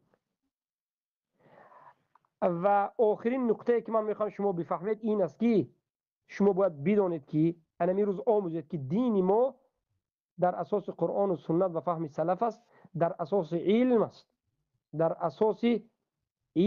و در اساس منهج است. اما علم این دینداری اهل بدعت در اساس هوا و هوس، در اساس تعصب، تقلید کورکورانه و در اساس بازی و انکار و فکر و اندیشه. اهل بدعت خودش نفسش امام خودش است. هر اهل بدعتی رو که دیدم نفس پرست است، نفسش رو فقط بالا میگیرد، از همه چیز بالا میگیرد. من میگویم که من اینم که من ویم که یگان مراتبه نمیگد که این قرآن، آیت قرآن، این تفسیر، انا این حدیث، انا این قول سلف رو ندیدیم. شما بالاخره فهمیده ایستادید حق ظاهر شده ایستاده است یا نه؟ اگر همین بحث ها اگر خوب دقت بکنید حق ظاهر است الحمدلله. اما ما نمیگذاریم که از آداب ما کسی این چنین شما باید آموزید که ما نمیگذاریم که از آداب ما کسی استفاده برد و این چنین ما نمیگذاریم که کسی بگوید که شما بیادابین و ما را به همین سخن مسخره کند و ما را خاموش کند. نه. آداب جای خودش است. آداب چی است؟ آداب خاموش ایستادن نیست. وقتی که آداب میگه این خیلی نیست که ما خاموش هستیم و هر چیزی دروغه که او میگه ما خاموش باشیم. نه، آداب همین است که وقتی که فهماندی یک مرتبه دو مرتبه دیوانگی کرد، آداب به پایان رسید. برای همین آداب رو هم خوب فهمید. همین بود برادر عزیزم. الحمدلله که حق رو ظاهر کرد و باطل رو هلاک گردانید و دعا میکنیم که این صحبت ها رو سبب هدایت شدن مردم گرداند. در باب ید الله دیدید که چقدر سخن شد. شما با خبر شد که الله دست دارد بدون چرا چشم دارد، پا دارد. بیان کردیم که این اما چگونگیش ما نمیدونیم. و بعد از این گفتیم که هر کسی که طلب مدد میطلبد از کسی که حاضر نیست و قادر نیست، دو تا شرط، حاضر و قادر نیست. مثلا یک کسی که مردگی هست، آیا حاضر است؟ نه. قادر است؟ نیست. از وی رفته طلب کمک کنی کافر میشی. قشقوره کشته طلب کمک میکنی، شتور کشته طلب کمک میکنی، از پیامبر میکنی، از کسی کنی کافر میشی. آیات های قرآن گفتیم. اما یک آدم زنده باشد، پیش یک برادرت برفتی، حاضر است، قادر است، به وی گفتی که به من کمک بکن، لباسم رو بده، به من آب بده، این مسئله دیگر مسئله است. رافضه ها همین خیلی شبهه میارن. صوفی ها انا رفته به برادرت کمک میکنی که انا این خیلی میکنی، این دیگر چیز است. زیرا که این حاضر است، حاضر در پیشت هست و قادر است. قادر است. به من فرزند دهگویی از آدم زنده هم به من فرزند دهگویی کافر میشوی، برای که آخر وی نمیتواند فرزند داده، اگرچه حاضر است اما قادر نیست. بارک الله فیکم. اینم فراموش نکنید، اینم یک باب بزرگ است. و این میگوید که در تفسیر میگه تو گفتی که ولا تدعو را و ما یدعو و تدعو را دعا گفتی. قرطبی میگوید که این عبادت است. اوی به عقل، پیامبر گفتن که الدعاء هو العباده، دعا عبادت است. میگه که همه دعا عبادت نیست. ما میگیم نامعقول کردی، همه دعا عبادت است. اصلا دعا چیست؟ دعا جلب المنفعه و دفع المضره، جلب کردن منفعت و فایده ها، دفع دور کردن ضرر ها. آدم دعا کننده فقط دو مقصد دارد، یا از الله میگه که به من بده یگان چیز خوب رو، یا میگه که از من دور کن از مریضی و بلای آفت. همین است دعا. همین دعا از غیر الله چی است؟ شرک اکبر، کفر اکبر است. دعا عبادت است. هر کسی که دعا را عبادت نمیگه این صوفی است یا رافضه است، کفار است. شیخ الاسلام ابن تیمیه و محمد ابن عبدالوهاب در کشف شبهات، خصوصا محمد ابن عبدالوهاب در باب اینکه صوفی ها دعا را عبادت نیست میگن، این کار میکنن. ببینید برادر عزیزم، هر کسی که دعا را عبادت نیست بگوید یا رافضه قبوری یا صوفی قبوری است. زیرا که صوفی ها دعا را عبادت نمیگن. اعوذ بالله. برای این علما در کتاب کشف شبهات ذکر کرد. برای این میگه که الله در بالا است و لیکن با بعض این آن نه. ما میگیم الله در بالای عرش است به ذاتش، آسمان همین آسمان است، الله جدا از خلقش است و الله بارک الله فیکم نیاز به هیچ چیزی ندارد و الله دیده می شود، روی دارد، دست دارد، چشم دارد، پای دارد. الله هر شب آخر شب نازل می شود. کیفیت و چگونگیش رو ما نمیدانیم. انا همین است که در بالای این صحبت شد و عقیده اهل سنت به شما بیان شد. بارک الله فیکم. السلام علیکم و رحمت الله و برکاته. ابو عبدالرحمن حفظک الله.